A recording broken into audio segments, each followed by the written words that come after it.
उस रब को याद करो जिस रब ने हमको कान सलामत दिए, उस रब को याद करो जिस रब ने हमको पैर सलामत दिए, उस रब को याद करो जिस रब ने हमको हाथ सलामत दिए, उस रब को याद करो जिस रब ने हार्ट दिल हमको सलामत दिया, उस रब को याद करो जिसने किडनियां हमको सलामत दी, उस रब को याद करो जिसने हमको ज़हन सलामत दिया। उन लोगों को देख लिया करो जिनके पैर सलामत नहीं है, जिनके हाथ सलामत नहीं है, जिनके पास आंखों की रोशनी नहीं है। दिल करता है अपने बीवी बच्चों का चेहरा देख लेता, दिल करता है अपने घर वालों का चेहरा देख लेता।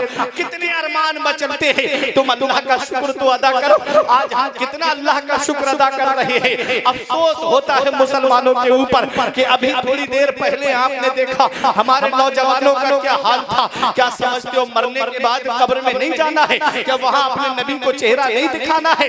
कौन सा चेहरा लेकर के जाओगे? अरे चेहरे पे सुन्नते रसूल सजा लो, कहीं ऐसा ना हो कि कब्र में अगर हमारे आका ने चेहरा फेर लिया तो फिर कब्र में कौन है जो हमारे काम आएगा? इसी को आला हजरत ने यूं कहा था, उनको रहम आए तो आए वरना वो गरीमान है क्या होना है। छुप के लोगों से किए जिसके गुनाह वो खबरदार है क्या होना है। कल तो दीदार का दिन है और यहाँ आंख बेकार है क्या होना है। हाय बिगड़ी तो कहाँ आकर नाव आए मझधार है क्या होना है। आज हम दुनिया में फंस करके रह गए, अपने रब को भूल गए, अपने रसूल को भूल गए, अपने पैगंबर को भूल गए, हम औलिया किराम के फरमान को भूल गए। कभी सोचा है इन वलियों ने जिंदगी कैसे गुजारी? क्या गौसे आजम के पास औलाद नहीं थी? क्या गरीब नवाज के पास औलाद नहीं थी? अरे गौसे आजम की 4 बीवियां थी, 49 औलाद थी। क्या उनके घर का गुजारा कैसा चलता था? आज 2-3 बच्चे हमारे यहाँ पर हो जाएं, हमको जहन में फिक्र लाहिक हो जाती है,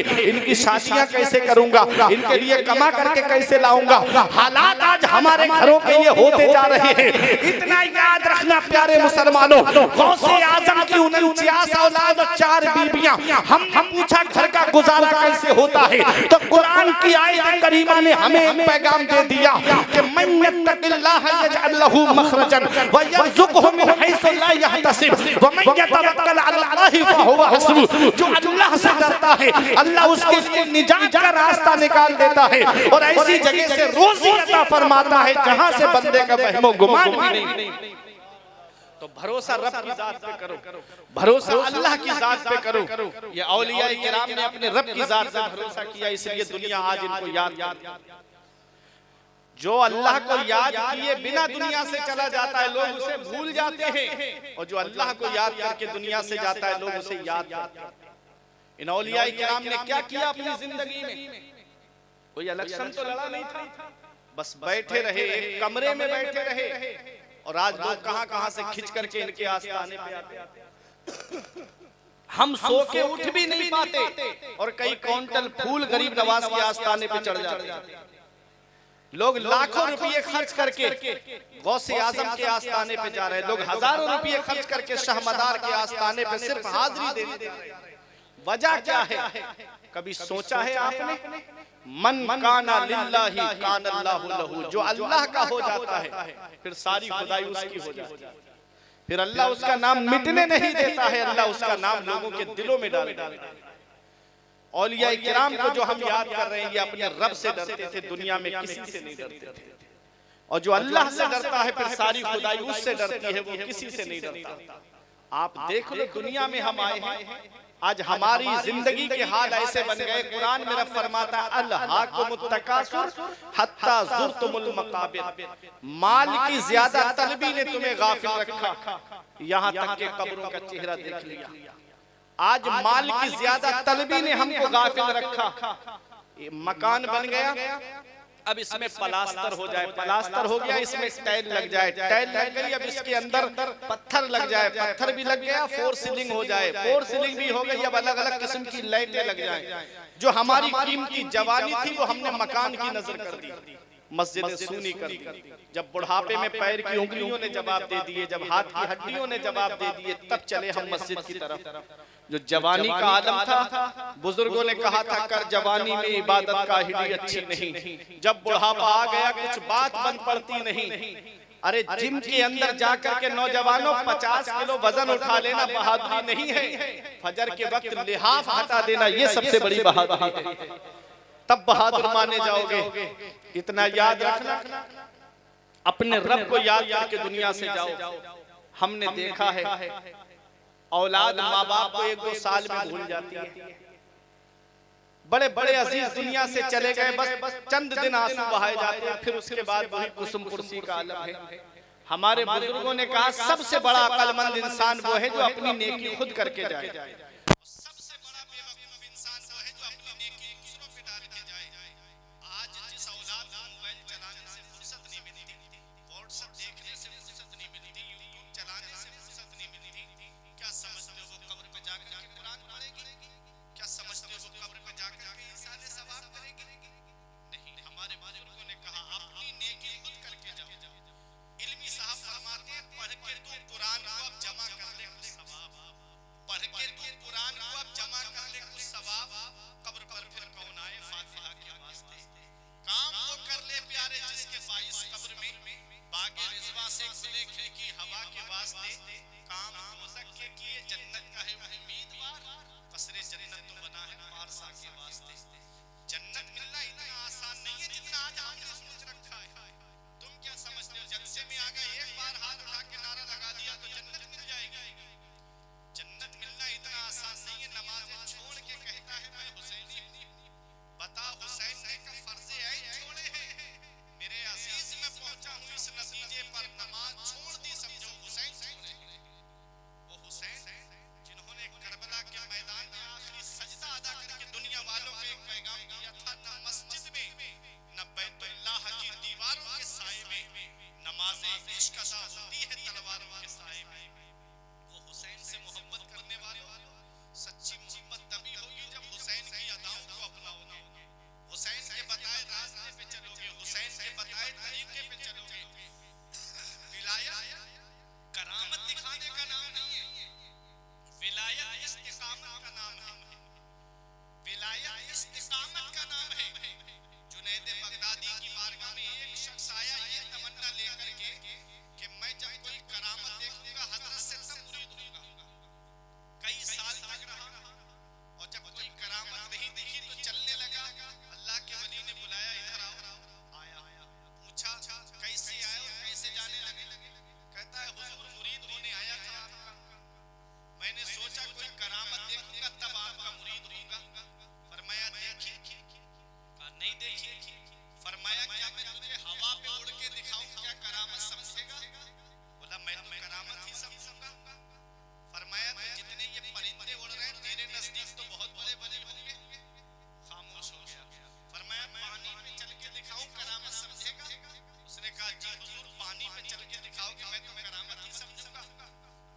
फरमाया ये मेंढक और मछलियां जो पानी में तैर रही हैं ये तेरे नजदीक बहुत बड़े बड़े होंगे। खामोश हो गया। फरमाया ये बता इतने साल से तू हमारी बारगाह में है, क्या तूने कभी हमारी नमाज कज़ा होते हुए देखी? क्या कभी हमने नमाज छोड़ी? क्या नबी की सुन्नतों से हट के हमने कदम रखा?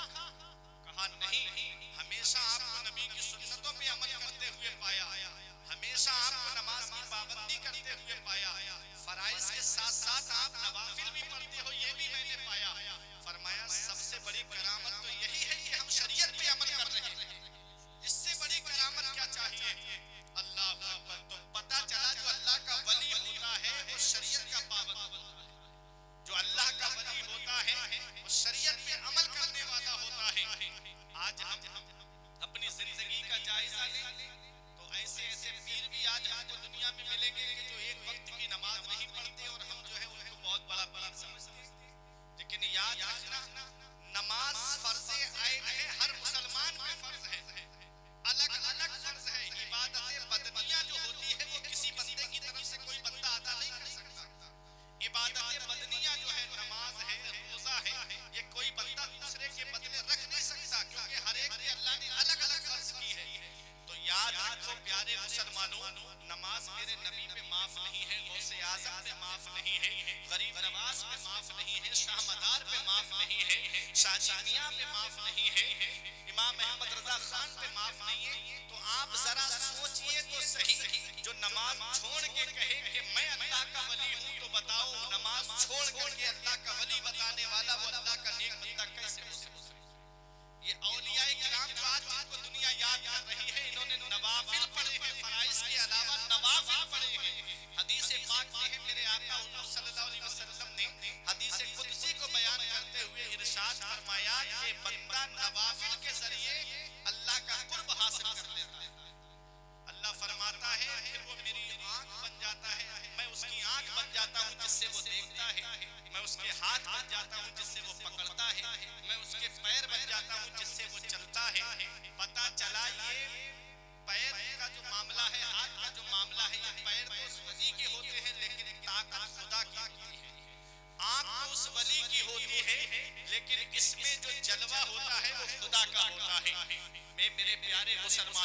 इन औलियाए किराम ने अपने रब को राजी किया है, अपने रसूल को राजी किया है, इसीलिए दुनिया आज इनको याद कर रही है। तो अपनी आखिरत को याद करो। जन्नत मिलना इतना आसान नहीं जितना आज हमने सोच रखा है। अगर जन्नत मिलना इतना आसान होता तो हजरत उस्मान गनी को देखो, जिनको हुजूर सल्लल्लाहु अलैहि वसल्लम ने दुनिया में जन्नती होने की बशारत दी, दुनिया में जन्नती होने की खुशखबरी सुनाई।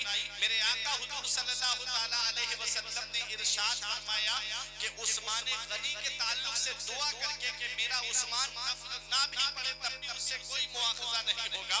वो हजरत उस्मान गनी जब जब कब्रिस्तान के करीब से गुजरते, खड़े होकर इतना रोते कि आंखों से आंसू निकलने लगते और आंसू जमीन पे गिरने लगते।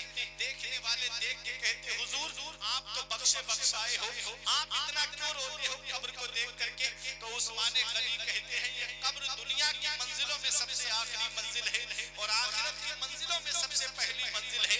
अगर कब्र के सवालों के जवाब में इंसान पास हो गया तो आगे उसके लिए आसानियां हैं, और अगर कब्र के सवालों के जवाब में फंस गया तो आगे उसके लिए बड़ी मुश्किलों का सामना है। आज हम कब्र को भूल गए, आज हम कब्र की काली कोठरी को भूल गए, आज हम कब्र की सख्तियों को भूल गए, आज हम कब्र की वहशतनाकी को भूल गए, आज हम कब्र के अंदर कीड़े मकोड़ों को भूल गए।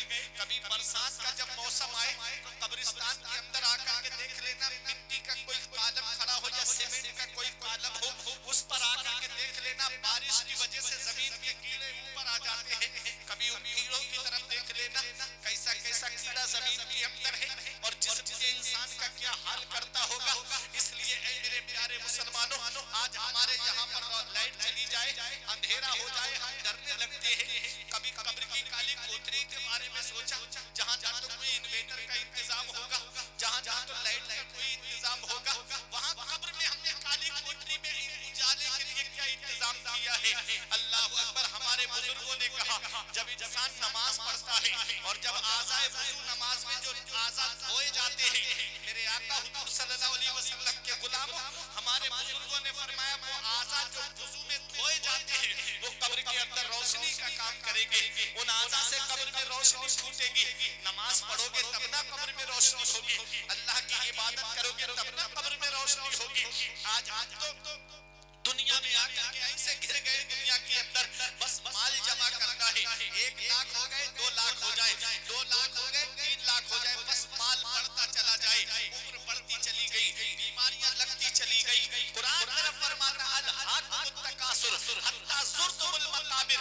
माल की ज्यादा तलबी ने गाफिल रखा, यहाँ तक कि कब्रों का चेहरा देख लिया। इंसान कब्र के अंदर पहुंच जाता है, फिर अफसोस का हाथ मलता हुआ कब्र के अंदर अफसोस करते हुए रब से कहता है, मौला एक बार दुनिया में भेज दे, कभी सजदे से सर नहीं उठाऊंगा। आज हमारी जिंदगी की सांसें चल रही है। आज हमने सिनेमा हॉल आबाद कर दिए, मस्जिदें वीरान कर दी। मस्जिद के बाहर देखो लोग बैठे रहते हैं और अंदर जाकर के देखो तो वही गिने चुने चंद नमाजी जो 5 वक्त नमाज में आते हैं, वही मस्जिद में अल्लाह की इबादत करते हुए नजर आते हैं। क्या तुम्हें इसी काम के लिए पैदा किया गया था कि चौराहों पे बैठ करके इधर उधर की बातें करो? क्या तुम्हें अल्लाह ने इसलिए दुनिया में भेजा था कि तुम दुनिया में जाकर के इधर उधर की बातें करके गुनाहों के अड्डों को आबाद करो? कुरान में फरमाता है, वमा खलक़तुल जिन्ना वल इंसा इल्ला लियअबुदून। रब फरमाता है, हमने जिन्नात और इंसान को सिर्फ अपनी इबादत के लिए पैदा किया गया है। अब इबादत के लिए हमें पैदा किया गया, उसी के लिए हमारे पास वक्त नहीं है, उसी के लिए हमारे पास टाइम नहीं है। फेसबुक चलाने के लिए हमारे पास वक्त नहीं, व्हाट्सएप चलाने के लिए हमारे पास वक्त नहीं, वक्त नहीं तो अल्लाह की इबादत के लिए हमारे पास वक्त नहीं है। हम कौन सा मुंह लेके जाएंगे कब्र के अंदर? कभी सोचा है प्यारे मुसलमानों, कब्र के अंदर बड़ी सख्तियां हैं। इमाम इश्क मोहब्बत ने कहा था, उनको रहम आए तो आए, वरना वो कड़ी मार है क्या होना है। छुप के लोगों से किए जिसके गुनाह, वो खबरदार है क्या होना है। जहाँ बाप बेटे को दफन करके चला आता है, बेटा बाप को दफन करके चला आता है, रिश्तेदार रिश्तेदार को दफन करके चला आता है, पड़ोसी पड़ोसी को दफन करके चला आता है, उस काली कोठरी में कौन है जो हमारे काम आता है? तो अपना रिश्ता नबी की बारगाह से मजबूत कर लो। जहाँ औलाद बाप के काम नहीं आती है, जहाँ बाप औलाद के काम नहीं आता है, वहां मदीने वाले मुस्तफा अपने उम्मतियों के काम आते हैं, अपने आशिकों के काम आते हैं। इसलिए ये कहते हुए दुनिया से जाओ कि कब्र में सरकार आए तो मैं कदमों पे गिरूं, जब फरिश्ते मुझे उठाएं तो मैं उनसे यूं कहूं, अब तो पाए नाज से मैं ऐ फरिश्तों क्यों उठूं, मर के आया हूं यहाँ इस दिलरुबा के वास्ते। कब्र में लहराएंगे ता हश्र चश्मे नूर के, कब्र में लहराएंगे ता हश्र चश्मे नूर के, जलवा फरमा होगी जब तलअत रसूलुल्लाह।